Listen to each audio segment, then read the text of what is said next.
Hello everyone. स्वागत है आप सभी का स्टेप टू सक्सेस क्लासेस में। जो भारतीय संविधान की, इंडियन कॉन्स्टिट्यूशन की एमसीक्यू के फॉर्म में हमने सीरीज स्टार्ट की है। उस सीरीज के 3 वीडियोस जो हैं वो ऑलरेडी रिलीज हो चुके हैं। ठीक है, 3 वीडियोस में हम लोगों ने 6 चैप्टर कंप्लीट कर लिए हैं। 6 चैप्टर जो हैं वो पूरे हो गए हैं, उनके वीडियोस रिलीज हो गए हैं। ठीक है, और ये जो भी हम लोग क्वेश्चंस आपको करवा रहे हैं, ये इस तरह से बनाए गए हैं कि जितने भी सरकारी परीक्षाएं होती हैं, जितने भी गवर्नमेंट एग्जाम्स होते हैं, उन सभी एग्जाम्स के लिए ये मोस्ट इंपॉर्टेंट क्वेश्चंस का कलेक्शन है। इसमें मैक्सिमम क्वेश्चंस वो हैं जो या तो परीक्षा में पूछे जा चुके हैं, या जिस पैटर्न में परीक्षा में क्वेश्चन पूछे गए हैं उसी पैटर्न पे अन्य क्वेश्चंस को डिजाइन किया हुआ है। और अगर एक ही टाइप के क्वेश्चन 4-5 लगातार पूछे गए हैं तो उनको मर्ज करके एक क्वेश्चन बनाया गया है, ताकि आपको कम से कम क्वेश्चंस में अधिक से अधिक डेटा प्रोवाइड किया जाए। ठीक है, इसके अलावा चैनल पर डेली करंट अफेयर्स के वीडियोस भी अवेलेबल हैं, वो आप चैनल पर देख सकते हैं। उन वीडियोस को फ्री पीडीएफ के फॉर्म में आपको अवेलेबल कराया जाता है। ये टेलीग्राम चैनल है हमारा, टेलीग्राम ग्रुप का यूजर नेम दिया हुआ है। वीडियो डिस्क्रिप्शन में भी टेलीग्राम ग्रुप का लिंक दिया हुआ है, वहां से आप वो ग्रुप ज्वाइन करके ये पीडीएफ ले सकते हैं वहां से फ्री ऑफ कॉस्ट। इसके अलावा यूपी ट्रिपल एससी की अभी कुछ परीक्षाएं आयोजित होने वाली हैं, जिनमें सबसे पहली परीक्षा है जूनियर असिस्टेंट या कनिष्ठ सहायक की, दूसरी परीक्षा है वीपीओ या विलेज पंचायत ऑफिसर की, और तीसरी परीक्षा है पैट 2023। ठीक है, पैट 2023। तो इन परीक्षाओं में जो यूपी के स्पेशल क्वेश्चंस आएंगे, उत्तर प्रदेश विशेष के जो क्वेश्चंस आएंगे, उन क्वेश्चंस के भी वीडियोस अवेलेबल हैं। यूपी स्पेशल के वीडियोस जो हैं आपके चैनल पर अवेलेबल हैं, वो वीडियोस भी आप वहां से देख सकते हो। इसके अलावा जो वीपीओ का सिलेबस है उसको ध्यान में रखते हुए डेली बेसिस पर शॉर्ट्स हम लोग यूट्यूब पे अपलोड कर रहे हैं। यूट्यूब पे 2 क्वेश्चंस का शॉर्ट होता है, जिसमें एक क्वेश्चन के साथ डिटेल होती है और एक केवल एमसीक्यू फॉर्म में होता है। तो आप वो सारा कुछ देख के वहां से तैयारी कर सकते हैं। आपकी इन एग्जाम्स की तैयारी भी हो जाएगी, प्लस जिन्होंने तैयारी कर रखी है उनका रिवीजन भी हो जाएगा। ठीक है, तो स्टार्ट करते हैं। आज हमारा जो है ये इस भारतीय संविधान या इंडियन कॉन्स्टिट्यूशन जो सीरीज है, इसका पार्ट 4 हम लोग करने वाले हैं, भाग 4। इसमें हम लोग चैप्टर 7 जो है, जो नागरिकता है, सिटीजनशिप है, सिटीजनशिप के रिगार्डिंग जो क्वेश्चंस है वो क्वेश्चन करेंगे। और चैप्टर 8 जो है मूल अधिकार या फंडामेंटल राइट्स, इनको मौलिक अधिकार भी बोलते हैं, मूल अधिकार भी बोलते हैं और फंडामेंटल राइट्स भी बोलते हैं। तो आज के वीडियो में हम लोग इन 2 चैप्टर्स के क्वेश्चंस डिस्कस करेंगे। ठीक है, स्टार्ट करते हैं आज के अपने पहले क्वेश्चन से। क्वेश्चन है, भारतीय संविधान के कौन से अनुच्छेद नागरिकता से संबंधित है? ठीक है, ऑप्शन है अनुच्छेद 3 से 10, अनुच्छेद 4 से 11, अनुच्छेद 5 से 11 और अनुच्छेद 6 से 11। तो जब आप संविधान देखेंगे तो संविधान का जो भाग है, पार्ट 2 बोलते हैं जिसको, या भाग 2 है, इस भाग 2 में नागरिकता के बारे में चर्चा की गई है। और इसमें जो है अनुच्छेद 5 से 11 तक नागरिकता के बारे में जो है उपबंध इसमें किए गए हैं कि नागरिकता, कौन भारत का नागरिक होगा, किस तरह से नागरिकता के लिए विधि बनाई जा सकती है। ठीक है, तो इस तरह की जो है अनुच्छेद में चर्चा है। तो इसका जो सही जवाब है ऑप्शन सी है, 5 से 11 अनुच्छेद के बीच में नागरिकता से संबंधित चर्चा की गई है। दूसरा क्वेश्चन है, भारतीय नागरिकता नहीं प्राप्त की जा सकती, किस तरह से भारतीय नागरिकता प्राप्त नहीं की जा सकती है? ऑप्शन है जन्म द्वारा, देशीकरण द्वारा, किसी भूभाग के सम्मिलन द्वारा, और भारतीय रिजर्व बैंक में धन जमा करके। तो जो नागरिकता प्राप्त की जा सकती है उसके बारे में जो उपबंध है वो है आपका नागरिकता अधिनियम जो है 1955। ठीक है, नागरिकता अधिनियम 1955 ये संसद द्वारा बनाया गया है। जो आपका अनुच्छेद 11 है उसमें दिया हुआ है कि संसद विधि बना सकती है नागरिकता के संबंध में, उसी के शक्तियों का उपयोग करते हुए संसद ने ये नागरिकता अधिनियम 1955 जो है वो पास किया हुआ है। और इस अधिनियम के द्वारा कोई भी व्यक्ति जो है जिसका जन्म भारत में होता है वो जन्म से भारत का नागरिक होता है। तो पहला सही है।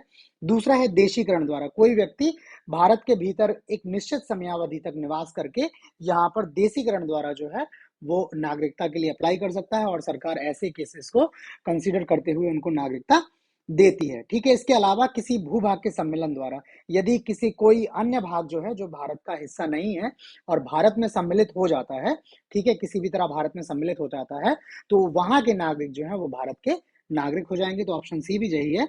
बाकी ऑप्शन डी जो है भारतीय बैंक में धन जमा करके, तो इस नागरिकता अधिनियम में इस तरह का कोई प्रावधान नहीं है कि कोई व्यक्ति भारतीय बैंक में धन जमा करके भारत की नागरिकता प्राप्त कर सकता है। तो इसका ऑप्शन जो डी है वो गलत है, इस क्वेश्चन का वही सही जवाब हो जाएगा। नेक्स्ट क्वेश्चन है, भारत का एक नागरिक अपनी नागरिकता खो देगा यदि, ठीक है, ऑप्शंस हैं, भारतीय नागरिकता का परित्याग करता है, स्वेच्छा से अन्य देश की नागरिकता प्राप्त करता है, किसी अन्य देश के नागरिक से विवाह करता है, सरकार की आलोचना करता है। ठीक है, तो इसमें कोई व्यक्ति अगर नागरिकता का स्वेच्छा से परित्याग करता है तो उसको तो कोई नहीं रोक सकता है, तो ये सही है। स्वेच्छा से नागरिकता का परित्याग करके व्यक्ति जो है वो नागरिकता खो देगा। स्वेच्छा से अन्य देश की नागरिकता प्राप्त करता है, ये भी सही है, क्योंकि भारत में जो है वो दोहरी नागरिकता का प्रावधान नहीं है, आप किसी एक देश के ही नागरिक रह सकते हैं। तो अगर आप किसी अन्य देश की नागरिकता प्राप्त कर लेते हैं तो जिस दिन से आप अन्य देश की नागरिकता प्राप्त करते हैं उसी दिन से स्वतः आपकी भारत की नागरिकता जो है वो समाप्त हो जाती है। ठीक है, तीसरा ऑप्शन है, किसी अन्य देश के नागरिक से विवाह करता है। तो ऐसा कोई भी प्रतिबंध, ऐसा कोई भी उपबंध नहीं है कि यदि भारत का कोई व्यक्ति किसी अन्य देश के किसी नागरिक से विवाह कर लेता है तो उसकी नागरिकता समाप्त हो जाएगी, ऐसा नहीं है, तो ये गलत है। और सरकार की आलोचना करता है, तो सरकार की आलोचना करने पर सरकार आपको क्या कर सकती, क्या है, नागरिकता से आपको वंचित नहीं कर सकती है। तो ये चौथा स्टेटमेंट जो है वो गलत है। तो इसमें इस क्वेश्चन के कॉन्टेक्स्ट में केवल पहला और दूसरा ऑप्शन सही है, तीसरा और चौथा गलत है। तो कूट देखेंगे तो कूट में इसका आंसर सी हो जाएगा, केवल 1 और 2 जो है इस क्वेश्चन का सही जवाब है। ठीक है, बाकी ये याद रखिए, सरकार की आलोचना की बात कर रहा है, राष्ट्र की आलोचना की नहीं कर रहा है। हमने जब आपसे उद्देशिका के बारे में और चर्चा की थी तो उस टाइम पे ये आया हुआ था। ठीक है, नेक्स्ट क्वेश्चन है, भारत के संदर्भ में निम्नलिखित कथनों पर विचार कीजिए। भारत में केवल एक ही नागरिकता और एक ही अधिवास है। ठीक है, पहला स्टेटमेंट। दूसरा है, जो व्यक्ति जन्म से नागरिक हो केवल वही राष्ट्राध्यक्ष बन सकता है। ठीक।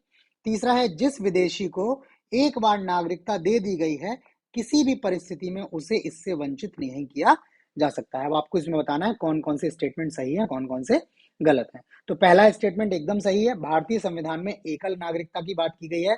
भारत का नागरिक जो है वो केवल भारत का नागरिक होता है, किसी राज्य की नागरिकता उसके पास नहीं होती है, वो भारत का नागरिक होता है, एकल नागरिकता की बात है। और एक ही अधिवास है, वो मूल निवासी जो होता है वो भारत का निवासी होता है। ऐसा नहीं है कि राष्ट्र उसको अलग से सर्टिफिकेट इश्यू करे कि वो राष्ट्र का निवासी, वो राज्य अलग से सर्टिफिकेट इश्यू करे। ठीक है, और पहले तो जम्मू कश्मीर के लिए विशेष उपबंध थे ही, लेकिन जब से 2019 में जो संशोधन जो अधिनियम आया हुआ है उसके पश्चात से जम्मू कश्मीर का वो स्पेशल स्टेटस भी समाप्त हो गया है और अब भारत में क्या है, एक ही नागरिकता और एक ही अधिवास है। तो पहला कथन एकदम सही है। दूसरा है, जो व्यक्ति जन्म से नागरिक हो केवल वही राष्ट्राध्यक्ष बन सकता है। राष्ट्राध्यक्ष यानी हमारे यहाँ राष्ट्रपति को राष्ट्राध्यक्ष कहते हैं। तो जब आप राष्ट्रपति की शर्तें देखेंगे, नियुक्ति की शर्तें, तो उसमें सिर्फ यह लिखा है कि वह भारत का नागरिक हो, जन्म से वह भारत का नागरिक है अथवा नहीं, इस बात की कोई चर्चा उसमें नहीं है। तो इस वजह से ये क्वेश्चन जो है वो गलत हो जाता है। ये देखिए आईएएस का क्वेश्चन है, तो आईएएस इसी तरह से क्वेश्चन पूछता है, बहुत निटी ग्रिटी में जाके ये क्वेश्चन पूछता है और इसी वजह से आप इसमें कंफ्यूज होते हैं। और तीसरा है, जिस विदेशी को एक बार नागरिकता दे दी गई है किसी भी परिस्थिति में उसे वंचित नहीं किया जा सकता है। तो ऐसा नहीं है, कोई भी विदेशी व्यक्ति अगर उसने किसी तरह से नागरिकता प्राप्त की है और बाद में पाया जाता है कि उसका जो कंडक्ट है वो इस तरह का है, ठीक है, जो राष्ट्रहित में नहीं है, या नागरिकता अधिनियम जो है उसके किसी प्रावधान को ये जो है प्रावधान का पालन नहीं करता है, तो उसके आधार पर उसकी नागरिकता बाद में उससे वंचित किया जा सकता है। तो इसमें जो सही की बात है तो केवल पहला कथन सही है, दूसरा और तीसरा कथन गलत है। तो इसका जो ऑप्शन सही जवाब हो जाएगा वो केवल एक ऑप्शन जो पहला वाला है वो सही जवाब है। ठीक है, नेक्स्ट क्वेश्चन है, नागरिकता संशोधन अधिनियम 2015 के अंतर्गत निम्नलिखित में से कौन भारतीय कार्ड धारक प्रवासी नागरिक के रूप में पंजीकृत होने के लिए अर्ह नहीं है। ठीक है, नहीं है वो बताना है। पहला है, एक अवयस्क बच्चा जिसके अभिभावक भारतीय नागरिक हैं। तो पहला स्टेटमेंट ये देख लेते हैं कि अगर कोई भारतीय नागरिक है, ठीक है, उसके पेरेंट्स जो हैं वो भारतीय नागरिक हैं, लेकिन बच्चे के पास भारत की नागरिकता नहीं है, तो बच्चा पंजीकरण द्वारा जो है भारत के लिए क्या है, प्रवासी नागरिक के रूप में नागरिकता ले सकता है। ऐसे कई बार केसेस आते हैं जब अभिभावक क्या है, किसी अन्य देश में जो है वहां पर जाके नौकरी करते हैं और वहीं पे अपने बच्चे का जन्म होता है उनके। तो ऐसी स्थिति में कई देशों में ऐसा प्रावधान है कि जहां पर बच्चे का जन्म होता है वहां की उसको नागरिकता मिल जाती है और वो अगर उसकी नागरिकता का वहां त्याग नहीं करना चाहते हैं तो फिर वो प्रवासी नागरिक के रूप में भारत में अपने बच्चे को जो है वो पंजीकरण के द्वारा प्रवासी नागरिक के रूप में पंजीकृत करा सकते हैं। तो पहला स्टेटमेंट सही है। ठीक है, दूसरा है भारतीय नागरिक की विदेशी मूल की पत्नी। तो यदि कोई भारतीय नागरिक है और वो विदेश की किसी स्त्री के साथ शादी कर लेता है तो वो विदेशी स्त्री भी क्या है, पंजीकरण द्वारा भारत में प्रवासी नागरिक कार्ड धारक हो सकती है। तो ये सही है। तीसरा है वे भारतीय जो विभाजन के उपरांत पाकिस्तान प्रवासी हो गए। तो ये नागरिकता संशोधन अधिनियम है, ये कुछ देश हैं जिसमें पाकिस्तान, बांग्लादेश और अफगानिस्तान का नाम आता है, उनके लिए ये विशेष उपबंध करता है और उनको इस तरह के कार्ड या प्रवासी नागरिकों के रूप में पंजीकृत होने के लिए क्या है, मान्यता नहीं देता है। तो ये जो है स्टेटमेंट गलत है। ठीक है, एक व्यक्ति का परपोता परपोती जो दूसरे देश का नागरिक है किंतु जिसके पितामह पितामही मातामह मातामही संविधान लागू होने के समय भारतीय नागरिक थे। तो जो अधिनियम दिया गया है 2015 का, उसमें इस बात का प्रावधान है कि ऐसे व्यक्ति भी जो है, ऐसे व्यक्ति क्या कर सकते हैं, जो पंजीकरण द्वारा प्रवासी नागरिक के रूप में रजिस्टर हो सकते हैं। तो ये डी भी सही है। तो इसका जो गलत जवाब है ऑप्शन सी केवल इसका गलत रह जाता है। सी कैटेगरी में जो लोग आएंगे वो पंजीकरण द्वारा भारत के प्रवासी नागरिक के रूप में रजिस्टर नहीं हो सकते हैं। ठीक है, ये इसका जवाब हो जाएगा। अगला क्वेश्चन है, निम्नलिखित कथनों पर विचार कीजिए। नागालैंड, आसाम, मणिपुर, आंध्र प्रदेश, सिक्किम, मिजोरम, अरुणाचल प्रदेश तथा गोवा की प्रादेशिक मांगों को देखते हुए भारत के संविधान में अनुच्छेद 371 ए से लेकर 371 आई अंतर्विष्ट किए गए हैं। तो ये पहला स्टेटमेंट जो है वो एकदम सही है। जब आप संविधान का अध्ययन करेंगे और जब आप उसमें अनुच्छेद 371 पर पहुंचेंगे तो वहां पर देखेंगे कि 371 से लेकर 371 आई तक जो है इन राज्यों के लिए विशिष्ट प्रावधान जो है किए गए हैं। ठीक है, तो ये स्टेटमेंट जो है आपका एकदम सही है। दूसरा है, भारत तथा संयुक्त राज्य अमेरिका के संविधानों में दो राजतंत्र, संघ और राज्य, किंतु नागरिकता एकहरी है। तो पहला स्टेटमेंट तो एकदम सही है। दो राजतंत्र, अमेरिका में भी एक संघ है और राज्य है, भारत में भी संघ है और राज्य है, किंतु नागरिकता जो है वो केवल भारत में एकहरी है, अमेरिका में एकहरी नागरिकता नहीं है। अमेरिका में जो उसके सिटीजन है उनके पास स्टेट और यूनियन दोनों की नागरिकता होती है, वहां पर दोहरी नागरिकता का प्रावधान है। तो स्टेटमेंट 2 जो है वो गलत हो जाएगा।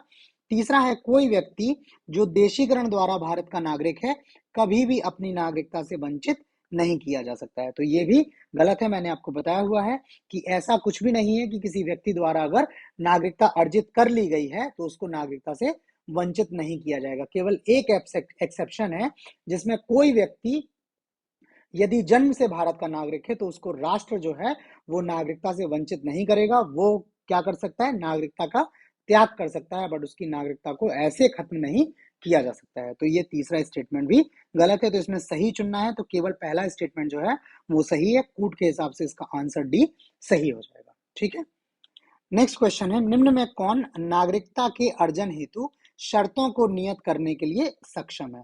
ऑप्शन से चुनाव आयोग, राष्ट्रपति, संसद एवं राज्य की विधानसभाएं सम्मिलित रूप से और संसद। तो इसमें मैंने आपको बताया अनुच्छेद 11 जो है संविधान का वो बताता है कि नागरिकता से संबंधित शर्तें नियत करने के लिए संसद के पास जो है शक्ति है, राज्य विधानसभाओं को इस तरह की कोई भी शक्ति नहीं दी गई है। तो इसका जो सही जवाब ऑप्शन डी संसद हो जाएगा। राज्य नहीं बोल सकता है कि वो फला व्यक्ति को नागरिक घोषित करेगा, फला व्यक्ति को नागरिक घोषित नहीं करेगा, ऐसी शक्ति केवल संसद के पास है। नेक्स्ट क्वेश्चन है, नागरिकता अधिनियम 1955 के अंतर्गत पंजीकरण द्वारा भारतीय नागरिकता प्राप्त करने के लिए भारतीय मूल के व्यक्ति को भारत में कितने वर्ष बिताने होंगे? ऑप्शन है 5 वर्ष, 3 वर्ष, 7 वर्ष और 9 वर्ष। तो इसका जो सही जवाब है ऑप्शन सी है। कोई व्यक्ति यदि पंजीकरण द्वारा भारत में नागरिकता भारत की प्राप्त करना चाहता है तो उसको लगातार भारत में 7 वर्षों तक क्या करना रहेगा, निवास करना होगा। उसके बाद ही वो इसके लिए एलिजिबल होगा, इसके बाद ही वो इसके लिए अप्लाई कर सकता है। नेक्स्ट क्वेश्चन है, नागरिकता संशोधन अधिनियम 2019 का उद्देश्य है। ठीक है, तो नागरिकता अधिनियम हमने बताया आपको 1955। ठीक है, पहला क्या आया आपका 1955 आया, फिर उसके बाद आपका 1915 आया, ठीक वो सॉरी 2015 आया। ठीक है, और उसके बाद अब आ गया आपका 2019। बीच में भी एक कोई नागरिकता संशोधन अधिनियम है, वो भी आप उसको देख लीजिएगा। ठीक, तो आपको बताना है इसका उद्देश्य क्या है। बांग्लादेशी अवैध अप्रवासियों को हटाना, वास्तविक भारतीय नागरिकों की पहचान करना, विदेशियों द्वारा सीमा घुसपैठ की जांच करना और अफगानिस्तान, बांग्लादेश और पाकिस्तान में उत्पीड़ित अल्पसंख्यक समूहों को नागरिकता प्रदान करना। तो जो नागरिकता संशोधन अधिनियम 2019 आया है, उसमें प्रावधान है कि अफगानिस्तान, बांग्लादेश और पाकिस्तान के उत्पीड़ित अल्पसंख्यक, जो जिसमें क्या है, हिंदू हैं, सिख हैं, बौद्ध हैं, जैन हैं, पारसी हैं और ईसाई हैं, ठीक है, ऐसे उत्पीड़ित लोग जो 31 दिसंबर 2014 तक, ठीक है, टाइमलाइन जो है वो इसमें है 31 दिसंबर 2014 तक, तो ऐसे लोग जो हैं 31 दिसंबर 2000 तक जो है अवैध रूप से भारत में प्रवासी हो चुके हैं, भारत में आ चुके हैं अवैध रूप से, वैसे लोगों को इसके थ्रू नागरिकता दिए जाने का प्रावधान किया है। ये मोदी सरकार द्वारा लाया गया था अधिनियम, ठीक है, उनका ये विचार था कि ऐसे लोगों को नागरिकता दी जानी है और ये अब कानून भी बन चुका है, ठीक है। नेक्स्ट क्वेश्चन देखते हैं, निम्न में कौन एक सही है, ठीक है। भारतीय संविधान में मूल अधिकारों को शामिल करने के लिए नेहरू रिपोर्ट 1928 ने समर्थन किया था। दूसरा है, भारत सरकार अधिनियम 1935 ने मूल अधिकारों को प्रश्रय दिया था। अगस्त प्रस्ताव 1940 ने मूल अधिकार शामिल किए थे और क्रिप्स मिशन 1942 ने मूल अधिकारों को प्रश्रय दिया था। इसमें से कौन सा एक सही बताना है, तो पहला जो स्टेटमेंट है वही स्टेटमेंट जो है वो एकदम सही हो जाता है। मोतीलाल नेहरू जो है, जवाहरलाल नेहरू जी के पिताजी जो हैं मोतीलाल नेहरू जी, ठीक है, इनकी अध्यक्षता में एक 7 सदस्यीय जो है वो कमेटी बनाई गई थी, ठीक है, इनकी अध्यक्षता में एक 7 सदस्यीय कमेटी बनाई हुई थी और इस कमेटी ने अपनी अन्य रिकमेंडेशंस के साथ साथ 19 फंडामेंटल राइट्स या 19 मूल अधिकारों की बात की थी, ठीक है। तो अगर भारत में नागरिक मूल अधिकारों के समर्थन की बात हो तो सबसे पहले मोतीलाल नेहरू द्वारा जो रिपोर्ट दी गई थी, उस रिपोर्ट ने, जो 1928 में इन्होंने रिपोर्ट दी थी, उस रिपोर्ट ने मूल अधिकारों को शामिल करने का समर्थन किया था। तो ऑप्शन ए इसका गलत है, वो सही है, बाकी सब स्टेटमेंट जो है गलत है। नेक्स्ट क्वेश्चन देखते हैं, निम्न में किस व्यक्ति ने मूल अधिकारों को हमारे लोगों के लिए एक प्रतिज्ञा तथा सभ्य विश्व के साथ किया गया समझौता कहा था? ऑप्शन है पंडित जवाहरलाल नेहरू, डॉक्टर भीमराव अंबेडकर, डॉक्टर राजेंद्र प्रसाद और डॉक्टर एस राधा कृष्णन। तो इसका जो सही जवाब है ऑप्शन डी है। जब संविधान सभा में मूल अधिकारों पर चर्चा हो रही थी तो उस समय डॉक्टर एस राधा कृष्णन ने ये स्टेटमेंट दिया था, स्टेटमेंट है हमारे लोगों के लिए एक प्रतिज्ञा तथा सभ्य विश्व के साथ किया गया समझौता, ठीक है। तो ये डॉक्टर एस राधाकृष्णन का स्टेटमेंट है। नेक्स्ट क्वेश्चन है, भारतीय संविधान में किस अनुच्छेद के अंतर्गत नागरिकों को मौलिक अधिकार प्रदान किए गए हैं? अभी हम लोगों ने देखा नागरिकता किन किन अनुच्छेदों के अंतर है, अब आपको बताना है मौलिक अधिकार। तो मौलिक अधिकार जो है वो संविधान के भाग 3 या पार्ट 3 में है और जो अनुच्छेद हैं वो हैं इसमें 12 से लेके 35 तक, ठीक है, 12 से 35 तक। तो सीधे आंसर देख लेते हैं, इसका जो ऑप्शन बी है वो सही जवाब है। अनुच्छेद 12 से 35 तक मौलिक अधिकारों का जो है इसमें सम्मिलन किया गया है, मौलिक अधिकार लिखे गए हैं अनुच्छेद 12 से 35 तक। नेक्स्ट क्वेश्चन है, भारत में मौलिक अधिकारों के संबंध में निम्न पर विचार कीजिए। ये राज्य कृत्य के विरुद्ध एक गारंटी है, ठीक है, मतलब राज्य के कार्य के विरुद्ध एक गारंटी है। दूसरा है ये संविधान के भाग 3 में सूचीबद्ध है, तो ये तो मैं आपको बता चुका हूं, एकदम सही है। सामाजिक, आर्थिक तथा राजनीतिक न्याय सुनिश्चित करते हैं, ठीक है। और चौथा स्टेटमेंट है, यह संयुक्त राज्य अमेरिका में अधिकारों के बिल की भांति नहीं है। दूसरा स्टेटमेंट हो चुका है।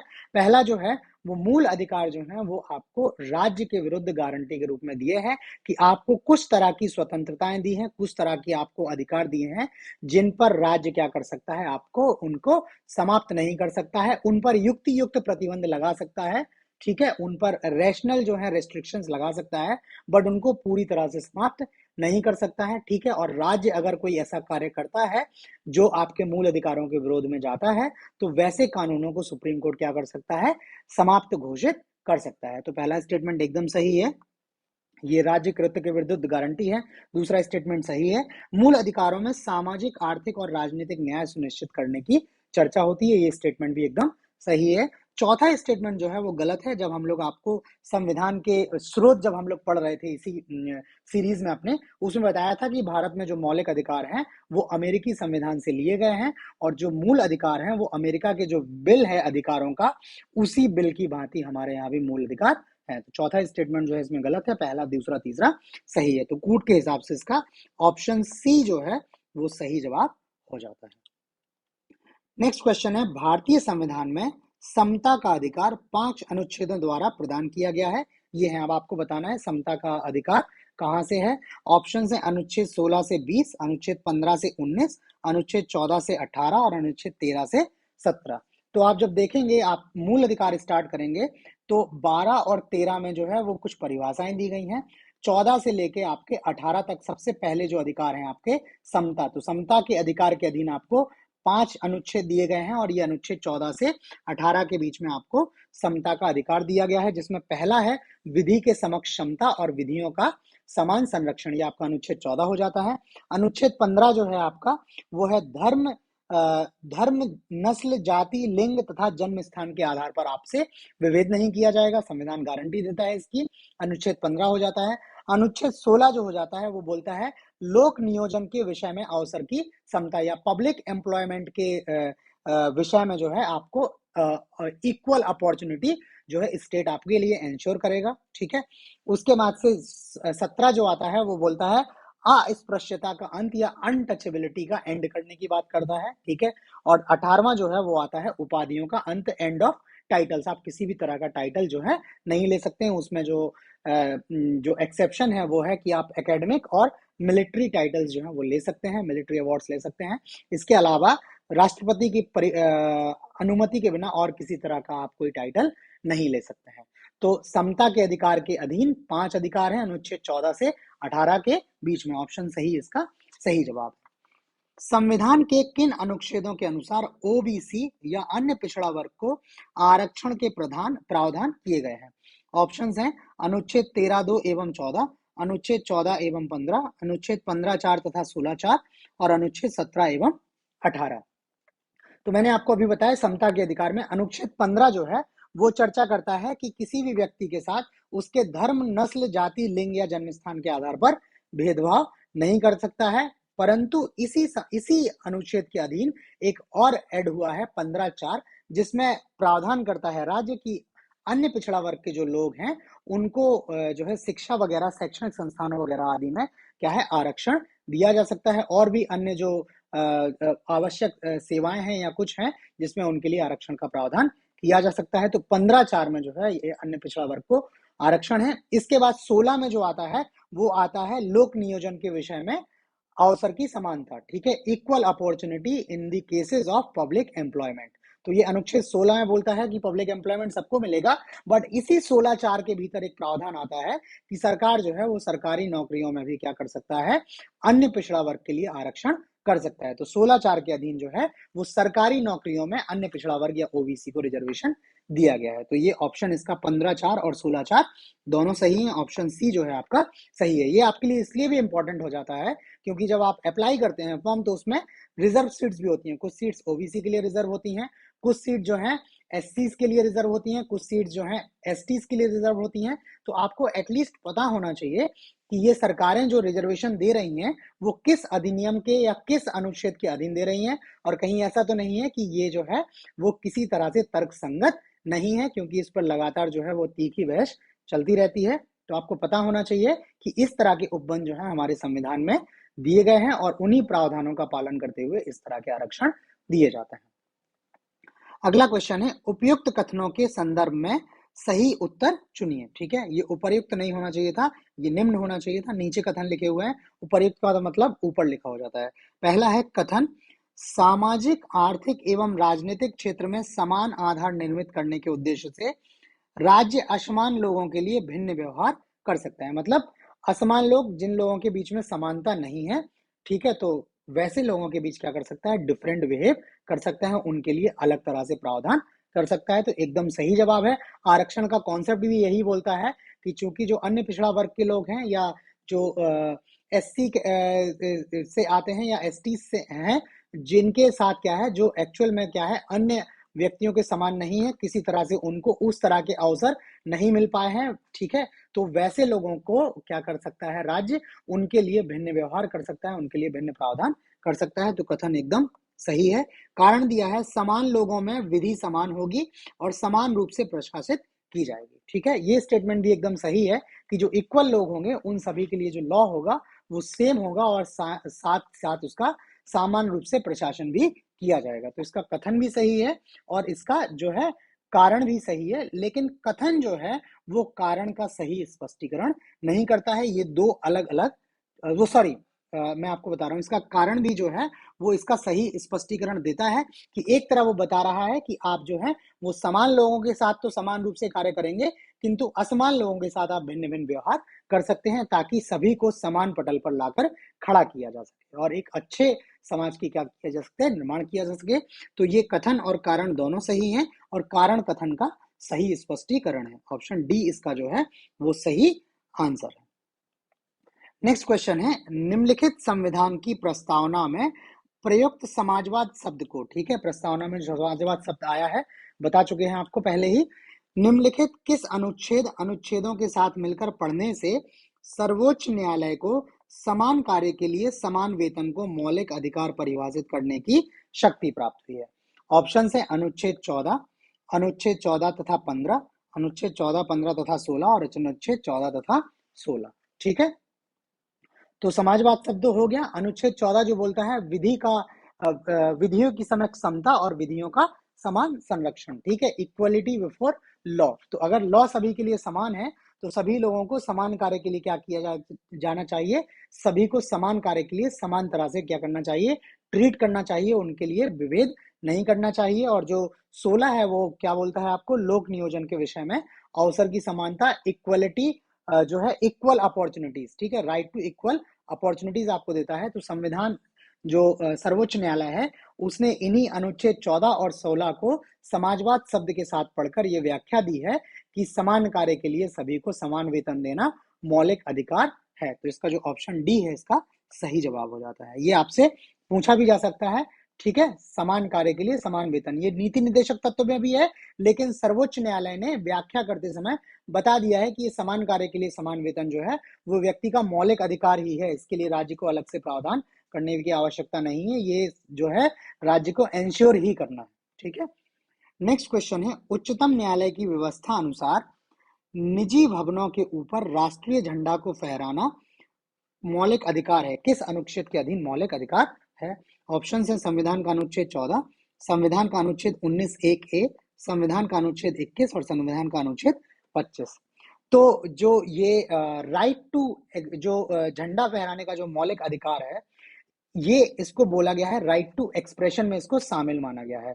एक नवीन जिंदल जी हैं, फ्लैग फाउंडेशन ऑफ इंडिया करके एक एनजीओ है, ठीक है, उससे संबंधित है नवीन जिंदल जी। तो इनके नाम पर एक वाद है, नवीन जिंदल बनाम भारत सरकार यूनियन ऑफ भारत सरकार बोल रहा हूँ, union of India.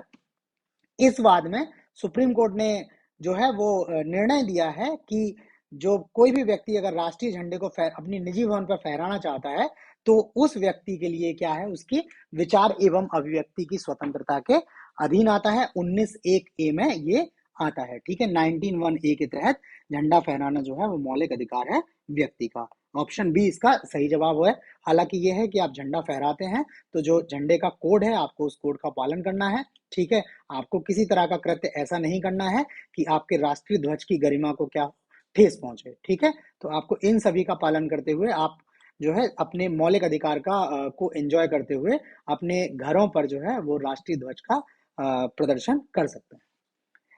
Next question है, निम्नलिखित दो कथन जिनमें से एक कथन ए तथा दूसरे को कारण आर कहा गया है, वही है। कथन ए जो है, अस्पृश्यता संरचनात्मक हिंसा का सबसे खराब स्वरूप है, ठीक है। तो ये कथन तो एकदम आपका सही है। अस्पृश्यता या अनटचेबिलिटी है, ये किसी भी तरह से जो है अच्छा नहीं है और ये सबसे ज्यादा खराब स्वरूप यह है क्योंकि ये बहुत निचले स्तर से क्या है, विभेद करना स्टार्ट कर देता है, ठीक। और इसका कारण बता रहे हैं, अस्पृश्यता के चलन का आधार धार्मिक स्वीकृति है। तो आप देखेंगे ये मतलब नो डाउट समाज जो है प्रोग्रेस कर रहा है, आगे बढ़ रहा है, किंतु अभी भी हाँ, स्पृश्यता जो है इसको कहीं ना कहीं धार्मिक स्वीकृति मिली हुई है, ठीक है, इसको कहीं ना कहीं धर्म से जस्टिफाई किया जाता है, ठीक है, जिस वजह से क्या है लोग इसका क्या है मतलब लोग इसको खत्म करने में, सरकार जो इसको खत्म करना चाहती है उसमें अधिक समय लग रहा है, ठीक है, तो इसका कथन भी सही है और कारण जो है वो कथन की व्याख्या करता है, क्योंकि धर्म की स्वीकृति यदि किसी चीज को मिल जाती है तो फिर उसको इतने इजीली इरेडिकेट करना थोड़ा सा टफ हो जाता है, ठीक है, तो इसका ऑप्शन ए सही है, ए और आर दोनों सत्य हैं तथा आर ए की सही व्याख्या करता है। नेक्स्ट क्वेश्चन है, भारतीय संविधान का कौन सा अनुच्छेद व्यक्ति के विदेश यात्रा के अधिकार को संरक्षण प्रदान करता है, ठीक है, विदेश यात्रा। ऑप्शन है अनुच्छेद 14, अनुच्छेद 19, अनुच्छेद 21 और अनुच्छेद, इसमें से कोई नहीं जवाब, ठीक है, तो इसका जो सही जवाब है वो आर्टिकल 21 है। आर्टिकल 21 जो दिया हुआ है ये बोलता है प्राण एवं दैहिक स्वतंत्रता, protection of life and personal liberty. ये अनुच्छेद 21 आपकी गारंटी करता है कि आपको प्राण एवं दैहिक स्वतंत्रता का अधिकार है, और इसी प्राण एवं दैहिक स्वतंत्रता का जब संविधान ने इसका जब विश्लेषण किया है तो इसी का विश्लेषण करते हुए मेनका गांधी बनाम यूनियन ऑफ इंडिया, ठीक है, मेनका गांधी बनाम भारत संघ मामले में सुप्रीम कोर्ट ने जो है इसी अनुच्छेद 21 का विस्तार बताते हुए बताया कि आपका विदेश यात्रा का अधिकार जो है वो आपके प्राण एवं दैहिक स्वतंत्रता के अधिकार के अधीन आता है, ठीक है, तो अनुच्छेद 21 जो है वो विदेश यात्रा के अधिकार को आपके संरक्षण करता है। तो अगर आप विदेश में जाना चाहते हैं तो कोई भी आपको मना नहीं कर सकता है, हालांकि उसके लिए आपके पास अदर प्रोविजंस होना चाहिए, पैसे वगैरह होना चाहिए, स्टेट आपको पैसा नहीं देगा कि आप स्टेट से मांग करने लगे कि चूंकि ये मेरा मौलिक अधिकार है तो मुझे अमेरिका जाना है, आप अमेरिका जाने के लिए पैसा दीजिए, इस तरह का स्टेट आपके लिए किसी तरह का प्रोविजन नहीं करेगा। प्रोविजन आपको खुद करने पड़ेंगे, बट हाँ स्टेट इंश्योर करेगा कि आपको किसी भी इस तरह की यात्रा के लिए क्या है आपको जो है रोका ना जाए। हाँ, अगर किसी विधि द्वारा रोका जा सकता है तो वो एक अलग बात है। नेक्स्ट क्वेश्चन है, निम्नलिखित अधिकारों में से कौन सा अधिकार अनुच्छेद 19 एक डी को अनुच्छेद 21 से मिलाकर पढ़ने पर प्राप्त होता है, ठीक है, ऑप्शन है विदेश यात्रा का अधिकार, शरण पाने का अधिकार, एकांत का अधिकार और सूचना प्राप्त करने का अधिकार, ठीक है, तो अनुच्छेद 21 तो मैं बता चुका हूं आपको, प्राण एवं दैहिक स्वतंत्रता। अनुच्छेद 19 एक डी है, वो बोलता है कि आप देश के किसी भी भाग में आप आगमन कर सकते हैं, आप देश के किसी भी हिस्से में भ्रमण कर सकते हैं। तो सुप्रीम कोर्ट ने इन्हीं दोनों अनुच्छेदों को एक साथ पढ़ते हुए इसका जो सृजनात्मक निर्वचन या कंस्ट्रक्टिव एक्सप्लेनेशन दी हुई है, उस एक्सप्लेनेशन बोला हुआ है कि इन दोनों अधिकारों को मिलकर पढ़ के व्यक्ति को एकांत में रहने का अधिकार प्राप्त होता है, ठीक है, कोई व्यक्ति यदि चाहता है कि वो देश के किसी हिस्से में जाकर कुछ दिन एकांत में रहे, ठीक है, लोग पहाड़ों पर चले जाते हैं, पहले तो काफी ट्रेंड था कि लोग जो है स्वास्थ्य लाभ के लिए पहाड़ों पर चले जाते थे, तो ऐसे एकांत में रहने का अधिकार जो है वो 19 एक डी को अनुच्छेद 21 से मिलकर पढ़ने पर प्राप्त होता है। ये अनुच्छेद 21 जो है वो बहुत इंक्लूसिव है, इससे बहुत सारे राइट जो है आपके निकल के आए हैं, सुप्रीम कोर्ट ने इसके भीतर बहुत सारे जो है अधिकारों को शामिल पाया हुआ है। अगला क्वेश्चन है, भारत के संविधान का कौन सा अनुच्छेद अपनी पसंद के व्यक्ति से विवाह करने के किसी व्यक्ति के अधिकार को संरक्षण देता है? ऑप्शन है अनुच्छेद 21, 19, अनुच्छेद 21, अनुच्छेद 25 और अनुच्छेद 29। तो फिर से वही आपका जो प्राण एवं दैहिक स्वतंत्रता का अधिकार है, संरक्षण का अधिकार है, उस अधिकार के थ्रू ही संविधान ने माना है कि व्यक्ति का जो है अपने पसंद के व्यक्ति से विवाह करने का उसका अधिकार है, मौलिक अधिकार है, और ये अनुच्छेद 21 के तहत उसको गारंटी दी गई है, ठीक है, ताकि वो अपने क्या करे जीवन का अपने अनुसार आसानी से क्या है निर्वाह कर सके, ठीक है, तो समहाउ ये जो लव मैरिज की बात होती है वो आपके अनुच्छेद 21 से जस्टिफाई होती है। नेक्स्ट क्वेश्चन है, भारतीय संविधान में संशोधन कर शिक्षा का अधिकार जोड़ा गया है, राइट टू एजुकेशन, 1 अप्रैल 2010 को, 1 अगस्त 2010 को, 1 अक्टूबर 2010 को और 1 दिसंबर 2010 को। तो इसका जो सही जवाब है ऑप्शन ए है, ये राइट टू एजुकेशन जो आया है आपका, ठीक है, शिक्षा का अधिकार, ये आपका जोड़ा गया है 86वां संविधान संशोधन, 86 कॉन्स्टिट्यूशनल अमेंडमेंट, ठीक है, ये आया है आपका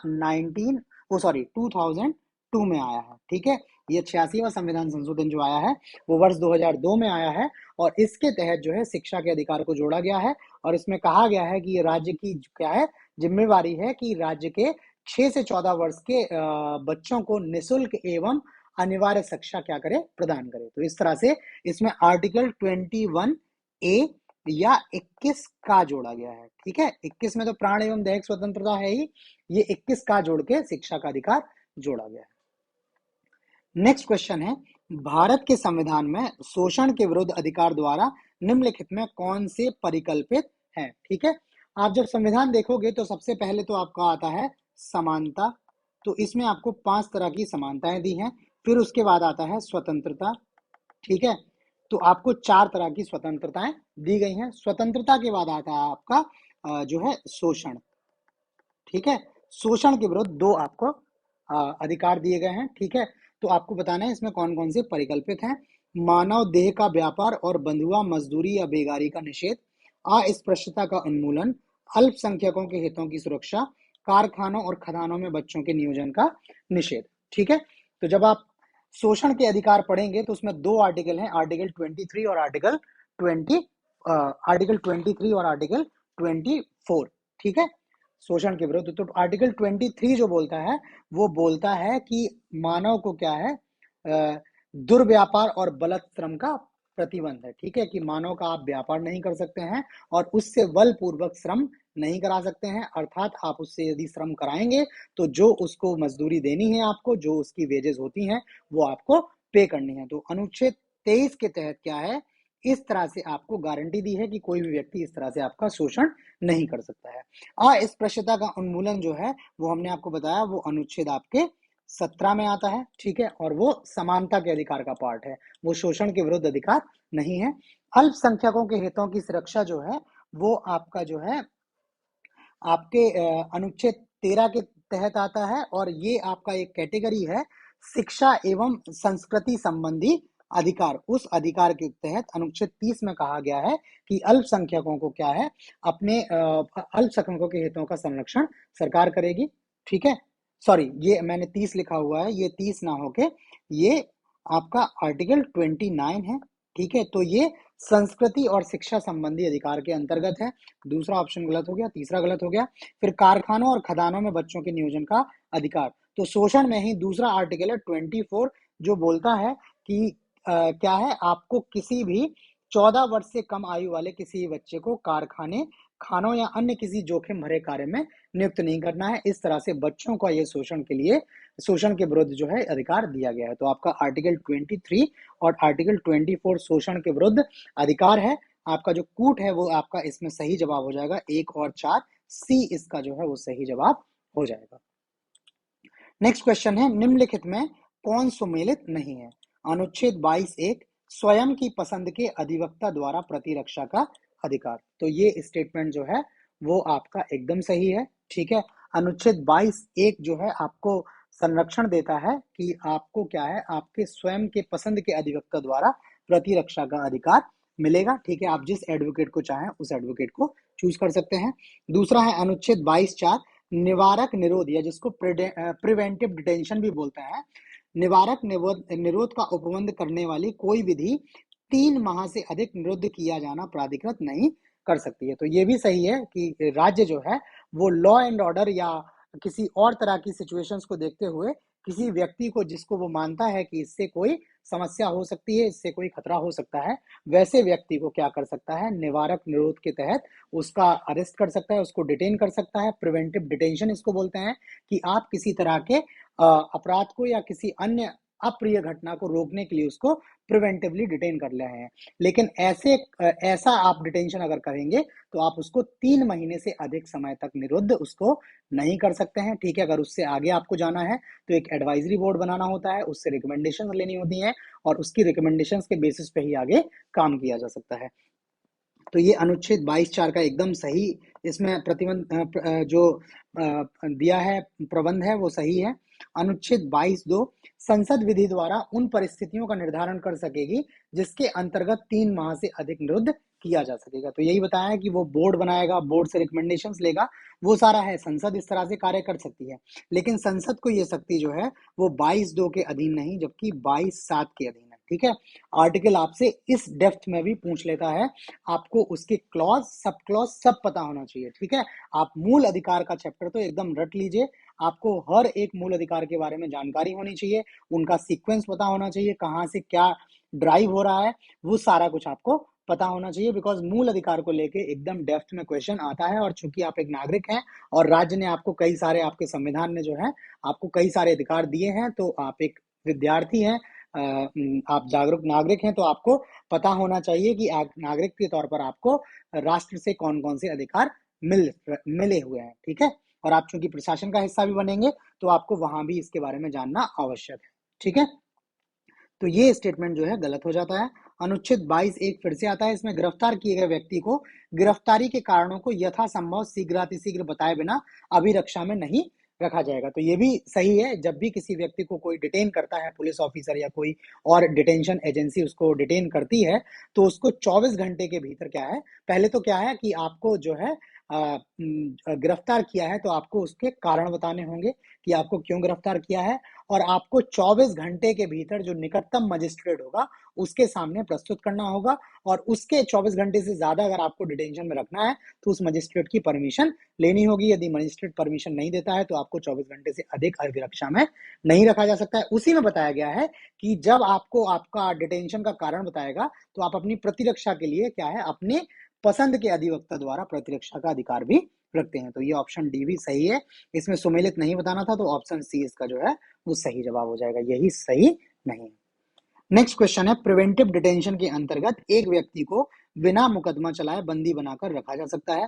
पहले ही बता चुका हूं, 3 माह तक रखा जा सकता है, तो इसका ऑप्शन बी जो है वो 3 माह तक है, ठीक है। सही जवाब इसका ऑप्शन बी है।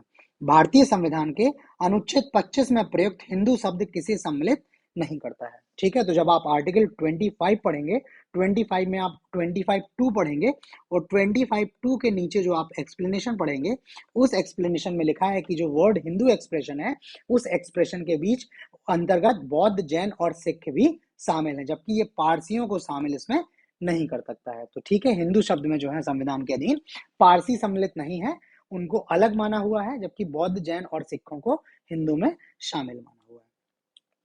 धार्मिक स्वतंत्रता के अधिकार के प्रावधान के अंतर्गत सम्मिलित है।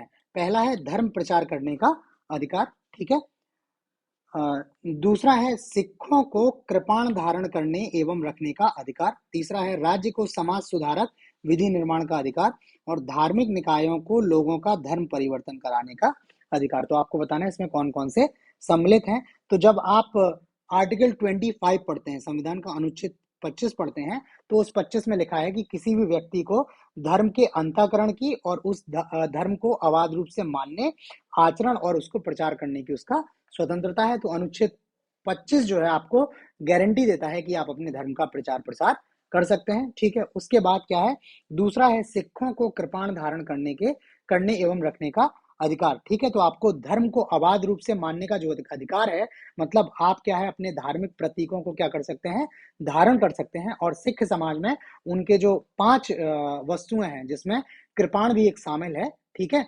तो कृपाण धारण करने का अधिकार जो है उनका अनुच्छेद 25 के भीतर ही उनको अधिकार दिया गया है, ठीक है। तो पहला स्टेटमेंट सही है, दूसरा स्टेटमेंट सही है। तीसरा है राज्य को समाज सुधारक विधि निर्माण का अधिकार है, तो ये भी स्टेटमेंट एकदम सही है। आप अपने धर्म का प्रचार कर सकते हैं, धर्म को क्या कर सकते हैं, धर्म का आप जो है पालन करने के लिए, ठीक है, अबाध रूप से मानने के लिए, उस तरह से आचरण करने के लिए स्वतंत्र हैं।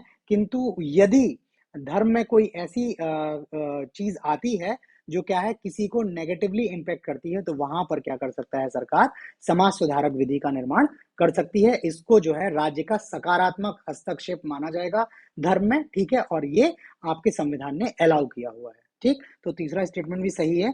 धार्मिक निकायों को लोगों का धर्म परिवर्तन कराने का अधिकार, तो ये गलत है। आप अपने धर्म का प्रचार कर सकते हैं, स्वेच्छा से यदि कोई आपका धर्म मानने को तैयार है तो वो आपके धर्म को मान सकता है, किंतु आप उनके धर्म का परिवर्तन कराने का कोई भी अधिकार नहीं रख सकते हैं। ये व्यक्ति का निजी मामला है कि वो किस धार्मिक आचरण का पालन करेगा। तो ये चौथा स्टेटमेंट जो है वो गलत है। कूट देखेंगे तो इसका पहला, दूसरा, तीसरा सही है। ऑप्शन ए जो है उसका सही जवाब हो जाता है। नेक्स्ट क्वेश्चन है, संविधान के अनुच्छेद 25 के अनुसार धर्म स्वतंत्रता का अधिकार किसके अधीन है। ऑप्शन से सार्वजनिक व्यवस्था, स्वास्थ्य, सदाचार और मानववाद। तो इसमें फिर आप जब आर्टिकल 25 पढ़ेंगे तो उसमें 3 वर्ड दिए हैं, पब्लिक ऑर्डर, ठीक है, या सार्वजनिक व्यवस्था, मोरालिटी या नैतिकता या सदाचार, और हेल्थ या स्वास्थ्य। ठीक है, तो इन चीजों का ध्यान रखते हुए अगर सरकार चाहे तो क्या कर सकती है, प्रतिबंध लगा सकती है। आपका जो है आचरण या धार्मिक स्वतंत्रता आपकी इस तरह से नहीं होनी चाहिए जो सार्वजनिक व्यवस्था को बाधित करे, जो किसी के स्वास्थ्य पर नकारात्मक प्रभाव डाले, या जो क्या है मॉरलिटी या सदाचार के अधीन नहीं है। ठीक है, तो इस तरह से क्या कर सकता है, ये धार्मिक स्वतंत्रता का अधिकार इन 3 उपबंधों के अधीन है, जबकि मानववाद का इससे कोई इसकी चर्चा नहीं की गई है। ऑप्शन डी जो है इसके अधीन नहीं है, तो इस क्वेश्चन का सही जवाब ऑप्शन डी हो जाएगा। नेक्स्ट क्वेश्चन है, निम्नलिखित में किसी एक अधिकार को डॉक्टर वी.आर. अम्बेडकर द्वारा संविधान की आत्मा कहा गया था। तो जो हम प्रस्तावना पढ़ रहे थे तो उसमें एक स्टेटमेंट आया था कि प्रस्तावना को क्या है, संविधान की आत्मा किसको माना जाता है, तो प्रस्तावना को संविधान की आत्मा माना जाता है। बट वही बताया था कि जबकि इसके इतर डॉक्टर बी.आर. अम्बेडकर ने जाकर बताया था कि अनुच्छेद 32 के तहत जो संवैधानिक उपचार का अधिकार है, अर्थात यदि आपके मूल अधिकारों का किसी तरह से हनन हो रहा है तो आप उसके विरुद्ध न्यायालय जा सकते हैं, ये भी आपका एक मूल अधिकार है। ठीक है, तो आपको मूल अधिकार दिए ही हैं, प्लस आपके मूल अधिकारों का यदि पालन नहीं होता है, ठीक है, तो उसके विरुद्ध भी आपको उपचार का अधिकार मूल अधिकार के रूप में ही दिया गया है। इसी वजह से इसको डॉक्टर बी.आर. अम्बेडकर ने संविधान की आत्मा कहा है। ऑप्शन डी जो है वो सही जवाब है, संवैधानिक उपचार का अधिकार, अनुच्छेद 32। ठीक है, जिसे डॉक्टर वी.आर. अम्बेडकर ने संविधान की आत्मा कहा है। नेक्स्ट क्वेश्चन में आपको सुमेलित करना है अनुच्छेद 23। में आपको बता चुका हूं, अनुच्छेद 23 में बोला हुआ है मानव के दुर्व्यापार एवं बलात्श्रम का प्रतिबंध, तो एकदम सही सुमेलित है। अनुच्छेद 24 कारखानों आदि में बालकों के नियोजन का प्रतिषेध, सही है, ये भी सही सुमेलित है। अनुच्छेद 26 धार्मिक कार्यों के प्रबंध की स्वतंत्रता, तो ये भी आपका एकदम सही है। अनुच्छेद 26 में जो है वो इंश्योर किया गया है कि आप अपने धार्मिक कार्यों के प्रबंधन करने के लिए स्वतंत्र हैं। अनुच्छेद 29 में दिया है शिक्षण संस्थानों की स्थापना और प्रशासन करने का अल्पसंख्यक वर्गों का अधिकार, तो ये सुमेलित नहीं है। ये अधिकार जो है आपको अनुच्छेद 29 के तहत ना देकर आपको ये अधिकार अनुच्छेद 30 के तहत दिया गया है। ठीक है, तो ये क्वेश्चन इस तरह से आएंगे जिससे आपके मैक्सिमम मौलिक अधिकार जो है आपके इसमें कवर हो जाए। नेक्स्ट है, मौलिक अधिकारों का संरक्षक है न्यायपालिका, कार्यकारिणी, संसद और उपयुक्त में से कोई नहीं। तो अभी मैंने आपको बताया आर्टिकल 32 जो है, आर्टिकल 32 उपबंध करता है कि यदि किसी व्यक्ति के मौलिक अधिकार का क्या है हनन होता है, ठीक है, हनन होता है, तो व्यक्ति सीधे सुप्रीम कोर्ट में जा सकता है इसी अनुच्छेद 32 के तहत, और सुप्रीम कोर्ट क्या है उसके पालन को इंश्योर कराएगा। इसके साथ साथ अनुच्छेद जो है 32 के साथ साथ 226 जो है, इसमें वो व्यक्ति हाई कोर्ट भी जा सकता है और वहां से भी किसी तरह का जो है ऑर्डर लेके आ सकता है यदि उसके मूल अधिकारों का क्या होता है, हनन होता है। ठीक है, तो जो मौलिक अधिकारों का संरक्षक है वो न्यायपालिका है, संसद या कार्यकारिणी इसके संरक्षक नहीं है। नेक्स्ट क्वेश्चन है, फिर से सुमेलित करना है, मानव के दुर्व्यापार तथा बलात्श्रम का प्रतिबंध, सही है, अनुच्छेद 23 ही है। अल्पसंख्यक वर्गों के हितों का संरक्षण, तो ये भी सही है। अनुच्छेद 29 में जो है वो कहा गया है कि अल्पसंख्यक वर्गों के हितों के संरक्षण के लिए कार्य किए जाएंगे। संवैधानिक उपचारों का अधिकार, ये भी अभी चर्चा कर चुके हैं, अनुच्छेद 32 में ही दिया हुआ है। शिक्षा संस्थाओं की स्थापना तथा प्रशासन करने का अल्पसंख्यक वर्गों का अधिकार, तो ये अनुच्छेद 31 के अधीन ना होकर अनुच्छेद 30 के अधीन अधिकार है। ये सीधे सीधे आपके आर्टिकल्स लिखे हुए हैं। ठीक है, बेयर एक्ट आप देखेंगे तो उसमें इसी तरह से आर्टिकल आपके लिखे हुए हैं, तो ये डी जो है वो सुमेलित नहीं है, सही जवाब इसका डी हो जाएगा।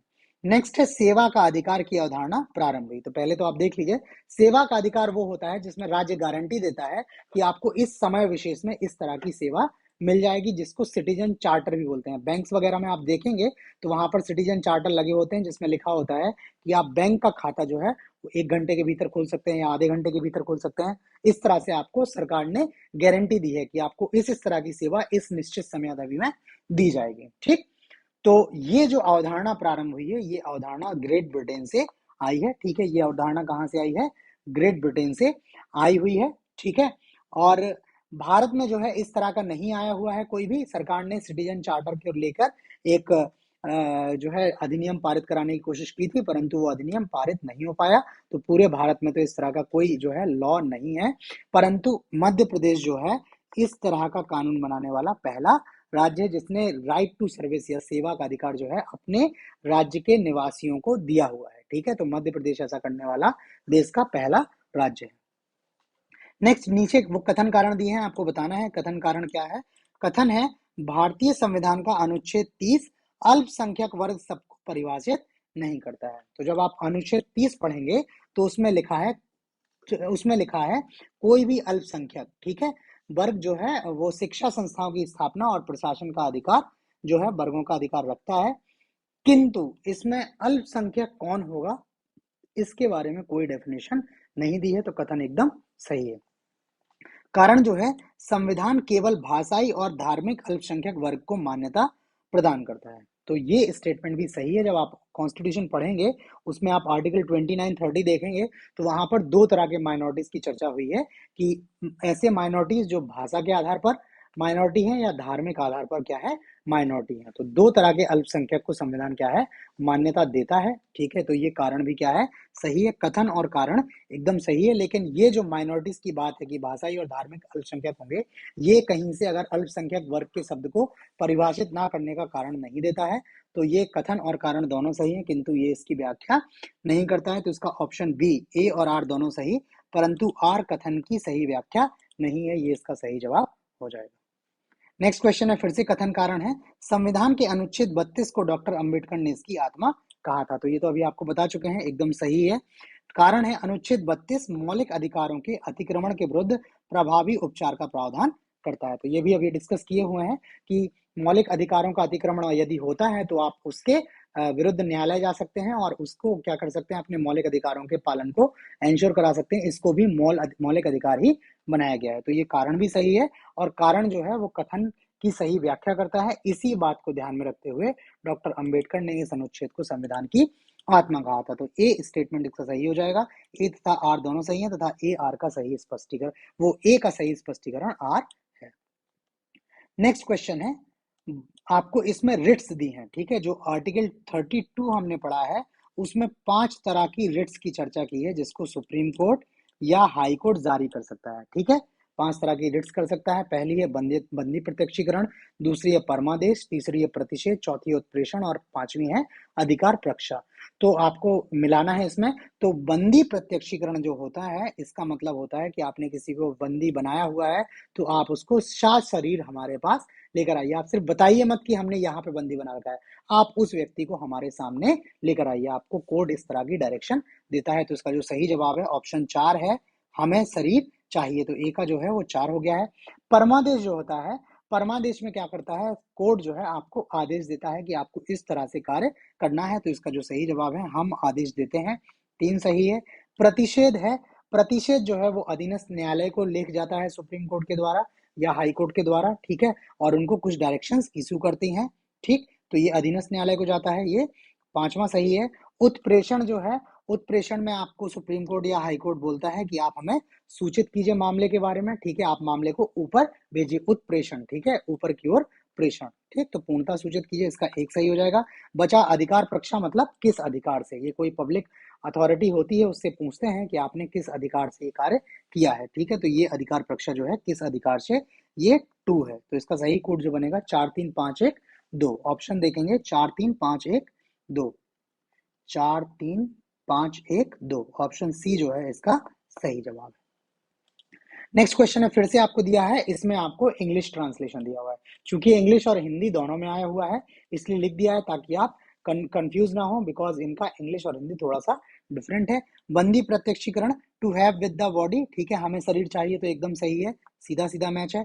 परमादेश में हमने बोला हुआ है वी कमांड, तो ये जो है एकदम सही है, ठीक है। परमादेश जो है वो आपका सही है, ठीक, वी कमांड। उसके बाद से तीसरा है प्रतिषेध, टू बी सर्टिफाइड। तो प्रतिषेध के मामले हमने बात की थी। प्रतिषेध में जो था आपका वो था अधीनस्थ न्यायालय को लेख, ठीक है, ये इनको सर्टिफाई नहीं करना था। जो पूर्णता सर्टिफाई करने वाली बात होती है उसको हम लोग बोलते हैं उत्प्रेषण, की आप पूर्णता सूचित कीजिए, उसको टू बी सर्टिफाइड बोलते हैं। तो ये जो है आपका गलत है। अधिकार प्रक्षा, बाई व्हाट अथॉरिटी, या आप किस अधिकार से ये कार्य कर रहे हैं, इसको अधिकार प्रक्षा बोलते हैं। तो ये सही है, ऑप्शन सी जो है वो सुमेलित नहीं है, बाकी 3 सुमेलित है। फिर है आपका आर्टिकल है अस्पृश्यता का अंत, आपको बता चुके हैं, अनुच्छेद 17 में है। गिरफ्तारी एवं निरोध के विरुद्ध संरक्षण, ये अनुच्छेद 23 में ना होकर जो है आपको अनुच्छेद 22 में आपको इस तरह का संरक्षण दिया गया है, ठीक है। अनुच्छेद 22 आपको जो है वो प्रावधान करता है आपको, ठीक है, कुछ दशाओं में आपको गिरफ्तारी के और निरोध के से संरक्षण देता है। तो इसका जो सही जवाब है वो अनुच्छेद 23 ना होकर 22 है। 23 जो है वो बलात्श्रम, ठीक है, दुर्व्यापार, मानव दुर्व्यापार और बलात्श्रम के विरोध में दिया है। तो ये जो है इसका बी गलत है। धर्म की स्वतंत्रता जो है अनुच्छेद 25 में, इसकी हम चर्चा कर चुके हैं। और अल्पसंख्यक के हितों का संरक्षण अनुच्छेद 29 में है, इसकी भी चर्चा कर चुके हैं। तो ए, सी और डी सही सुमेलित है, बी इसमें सही सुमेलित नहीं है। जो अनुच्छेद 23 है, जो अनुच्छेद इसमें दिया हुआ है आपका 23 जो है वो आपका क्या है, बलात्श्रम से है, जबकि गिरफ्तारी और निरोध से संरक्षण जो है दिया है अनुच्छेद 22 में। नेक्स्ट क्वेश्चन जो है, इसमें दो सूचियां दी हैं। पहली सूची में आपको दिए हुए हैं अधिकार और दूसरे में अनुच्छेद मिलाना है। तो पहला है उपाधियों का निषेध। तो जब आपको समानता का अधिकार बता रहा था उस टाइम पे अनुच्छेद 18 आया था, जिसमें था उपाधियों का अंत। तो अनुच्छेद 18 जो है वो संविधान का, वो आपकी उपाधियों का निषेध करता है। तो ए का जो सही जवाब हो जाएगा 3 हो जाएगा। धार्मिक मामलों के प्रबंध की स्वतंत्रता। तो जब धार्मिक स्वतंत्रता के बारे में आपको आर्टिकल बता रहे थे तो उसमें बताया था कि अनुच्छेद 26 के तहत क्या है, कोई भी व्यक्ति क्या कर सकता है, अपने धार्मिक मामले के प्रबंध कर सकता है, जिस तरह से वो चाहे उनका प्रबंधन कर सकता है। तो बी का जो है चौथा हो जाएगा। अल्पसंख्यकों की भाषा का संरक्षण अनुच्छेद 29 के तहत क्या है, माइनॉरिटीज को अपने भाषा का संरक्षण का अधिकार दिया गया है, ठीक है। तो इसका सही जवाब ए है। और शिक्षा का अधिकार आपको बताया, ये आपका जो आया हुआ है शिक्षा का अधिकार वो 2002 में आया हुआ है, जिसके अधीन 21 आर्टिकल 21 जो है वो आपका जोड़ा गया है 21A 21 का।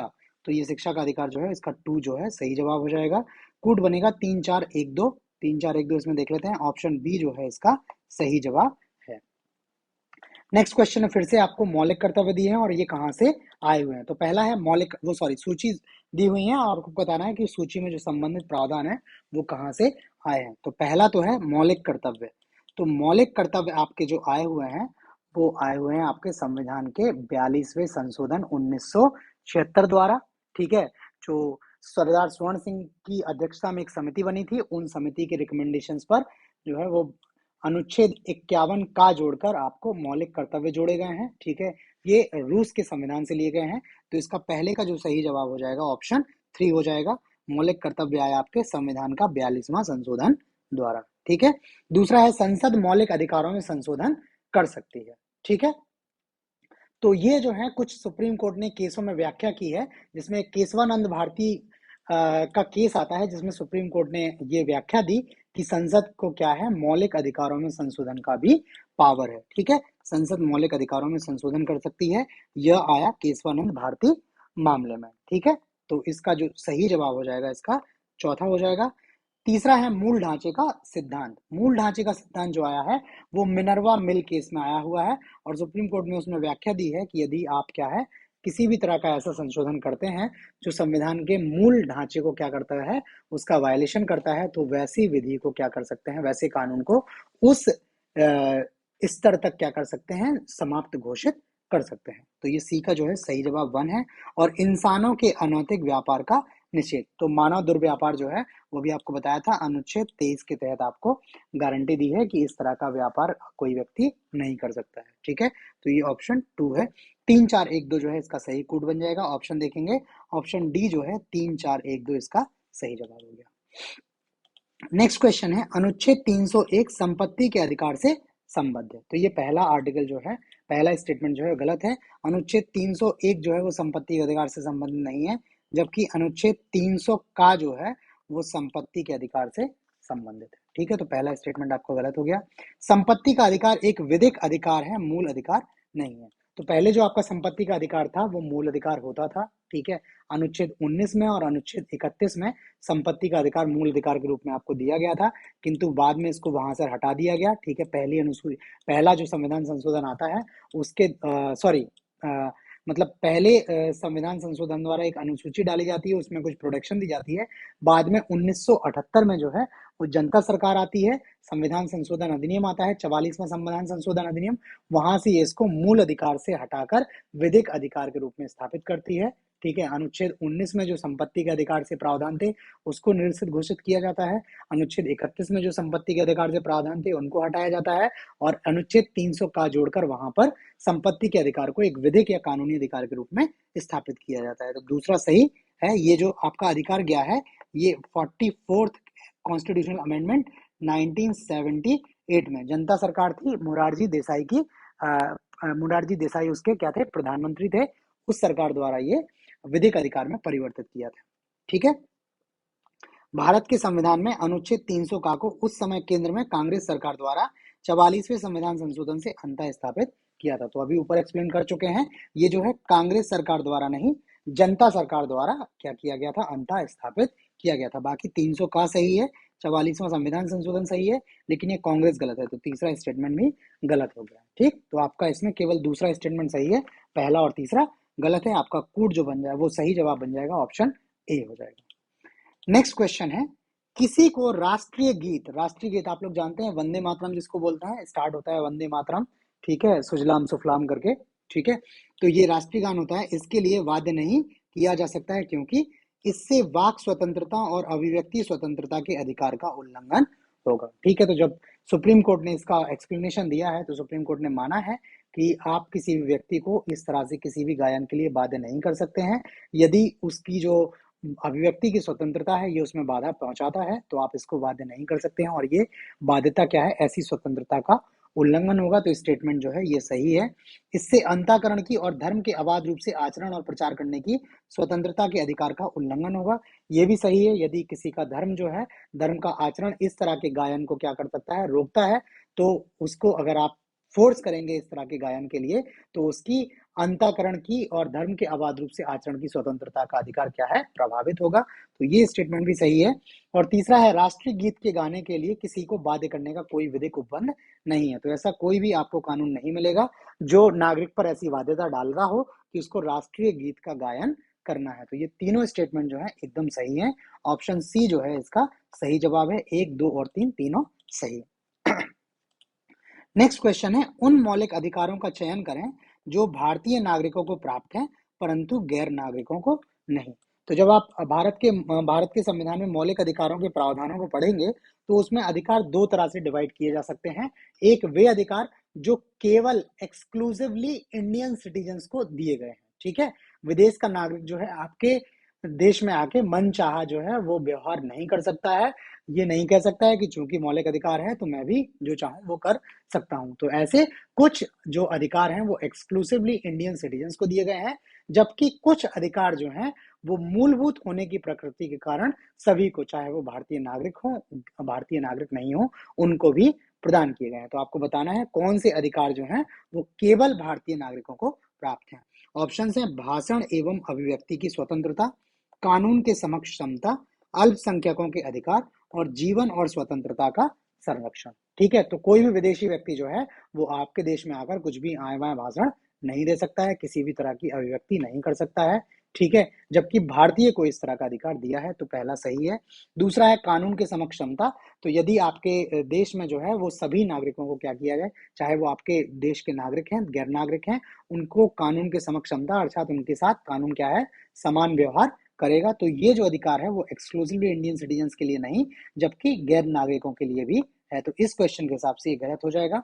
अल्पसंख्यकों के अधिकार ये सही है, ठीक है। जो दूसरे देश के लोग आए हैं वो यहाँ पर माइनॉरिटीज क्लेम करके वैसे अधिकार नहीं मांग सकते हैं, जबकि जीवन और स्वतंत्रता का संरक्षण जो है ये सभी को है, ठीक है। ये एक आपको केवल मानव होने की वजह से ये अधिकार दिया गया है, इसके लिए आपको नागरिक होने की आवश्यकता नहीं है। तो ये इस क्वेश्चन के हिसाब से गलत हो जाएगा। सही जवाब है आपका कूट 1 और 3।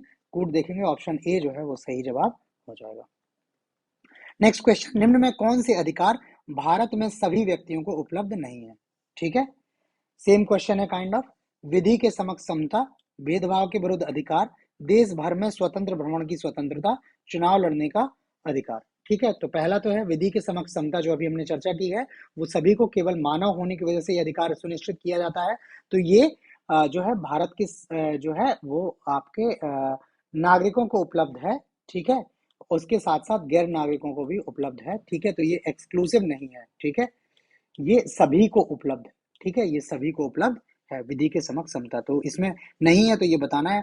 भेदभाव के विरुद्ध अधिकार, तो इसमें कुछ सिलेक्टेड लोग हैं जिनको भेदभाव के विरुद्ध अधिकार दिए जा सकते हैं, जिनके विरुद्ध भेदभाव हुआ ही नहीं है उनको भेदभाव के विरुद्ध क्या अधिकार दिया जाएगा आपका। तो ये जो है वो सभी नागरिकों के लिए नहीं, जबकि कुछ स्पेशल क्लास के लोगों के लिए है। है। ठीक है, देश भर में स्वतंत्र भ्रमण की स्वतंत्रता, तो ये भी ठीक है। हर एक व्यक्ति को क्या है, देश के किसी भी हिस्से में भ्रमण की स्वतंत्रता नहीं है, ये भी इसका सही जवाब है। और चुनाव लड़ने का अधिकार, तो ये भी इसका सही है। ठीक है, कि हर कोई व्यक्ति जो है वो क्या है, कहीं कहीं युक्त प्रतिबंध इस पर सरकार ने लगाए हुए हैं। तो इसका जो ऑप्शन चौथा है वो भी सही है इस क्वेश्चन के लिए। तो इसका कूट जो है वो 2 3 4 सही है, पहला गलत है। ऑप्शन डी जो है इसका सही जवाब हो जाता है। नेक्स्ट क्वेश्चन में आपको रिक्त स्थान की पूर्ति करनी है। ब्लैंक है, फिर उसके बाद है बिना कर्तव्य के उसी प्रकार है जैसे मनुष्य बिना परछाई के। ठीक है, तो ये स्टेटमेंट जो है वो अर्नेस्ट बाकर का है, और इनका पूरा स्टेटमेंट है कि अधिकार बिना कर्तव्य के उसी प्रकार है जैसे मनुष्य के बिना परछाई। ये अधिकार उन्होंने बोला है, यहाँ पे आपको बोला है। उनका मानना ये है कि यदि आप उसको कोई अधिकार देते हो तो उसके कुछ कर्तव्य भी सुनिश्चित करने होंगे आपको।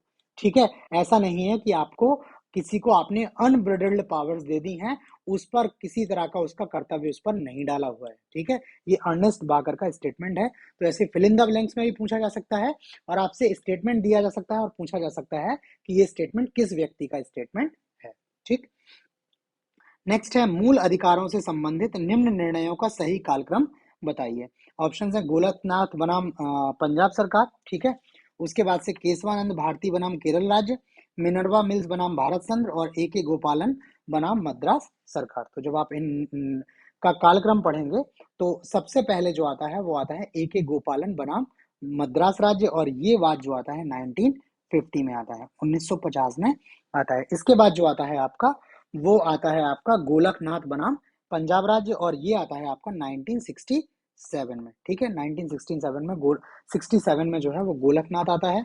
ठीक है, और इस गोलकनाथ बाद में जो है आपको बताया जाता है कि संविधान के किसी भी भाग में संशोधन किया जा सकता है। ये निर्णय दिया है कि संविधान के किसी भी भाग में संसद जो है वो संशोधन कर सकती है। फिर उसके बाद आपका आता है उसके बाद केशवानंद भारती बनाम केरल राज्य, ये आता है 1973 में। ठीक है, इस अधिनियम के थ्रू जो बताया गया, ठीक है, कि क्या है जो है सरकार जो है वो मूल अधिकारों पर भी क्या कर सकती है, संशोधन कर सकती है। ठीक है, केशवानंद भारती बनाम केरल राज्य में निर्णय आया कि सरकार मूल अधिकारों में भी संशोधन कर सकती है, और इसी के पश्चात फिर क्या हुआ है, आपके मूल अधिकार में संशोधन भी हुआ है। ठीक, और उसके बाद चौथा आता है आपका मिनर्वा मिल्स बनाम भारत संघ, जिसमें जो है आपके क्या किया गया है, उसमें आपका आधारभूत लक्षणों की चर्चा की है, और उसी में आपका बताया गया है कि अगर कोई विधि जो है आधारभूत लक्षणों का क्या कर सकती है, वायलेशन करती है, तो उसको उस स्तर तक शून्य घोषित किया जा सकता है। ये मिनर्वा मिल्स जो आता है 1980 में आता है। तो इसका पहला जो हो गया आपका डी, फिर दूसरा हो गया ए, तीसरा हो गया बी, और चौथा हो गया सी। तो डी ए बी सी आपका सही जवाब है। ऑप्शन सी देखेंगे, ऑप्शन कोड में सी जो है इसका सही जवाब हो जाएगा। नेक्स्ट है मौलिक अधिकारों के संबंध में निम्न कथनों में से कौन सा एक सही है। ऑप्शन से अधिकार नागरिकों के विरुद्ध राज्य के दावे हैं। नागरिकों के विरुद्ध राज्य के दावे, ठीक, तो ये गलत है। ये नागरिकों के विरुद्ध राज्य के दावे ना होकर राज्य के विरुद्ध नागरिकों के दावे हैं। ठीक, ये वे विशेष अधिकार हैं जो किसी राज्य के संविधान में समाविष्ट हैं। ठीक है, ये गलत है, ये वैसे अधिकार नहीं है, विशेषाधिकार नहीं है, ये मौलिक अधिकार है, गलत है। अधिकार राज्य के विरुद्ध नागरिकों के दावे हैं, ये एकदम सही है। ठीक है, जो मौलिक अधिकार हैं वो जो है नागरिक के जो विरुद्ध में आपको क्या कर सकते हैं, जो सॉरी स्टेट के अगेंस्ट क्या है, सिटीजन को राइट्स देते हैं। ठीक, तो सी गलत हो गया, डी अपने आप गलत हो जाएगा। ठीक है, तो ये क्वेश्चंस हो गए कंप्लीट। इस क्वेश्चंस के बाद ये जो है आंसर शीट लगी हुई है इसकी, जब आप पीडीएफ वहां से लेंगे टेलीग्राम ग्रुप से, तो उसमें ये आंसर शीट आपके लिए होगी। इस आंसर शीट से आप अपने आंसर बाद में भी मैच कर सकते हैं। ठीक है, तो आज वीडियो में इतना ही। बाकी आपको वीडियो कैसा लगा प्लीज हमें लाइक करके कमेंट करके जरूर बताएं। अगर आपने चैनल को सब्सक्राइब नहीं किया है तो चैनल को सब्सक्राइब कर लें और नोटिफिकेशन ऑन कर लें, ताकि आपको नए वीडियोस के बारे में टाइमली इन्फॉर्मेशन मिलती रहे। तो आज इतना ही, बाकी नए क्वेश्चंस के साथ जल्द मिलते हैं। तब तक के लिए धन्यवाद।